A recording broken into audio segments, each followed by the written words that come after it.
Hello तो अस्सलाम वालेकुम गाइस। आज हम आपको दिखाने वाले हैं कि कोटला लुधियाना में कौन सी दरियाँ हैं। लोग बहुत इनका जिक्र करते हैं, तो आओ देखते हैं। चल ये दरी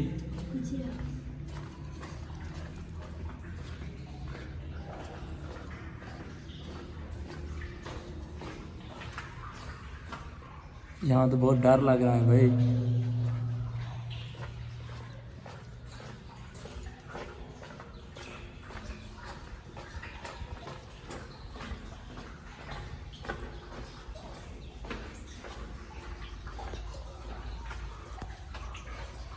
अभी इससे आगे हम नहीं जाएंगे क्योंकि यहाँ बहुत पानी है और वो भी गंदा है।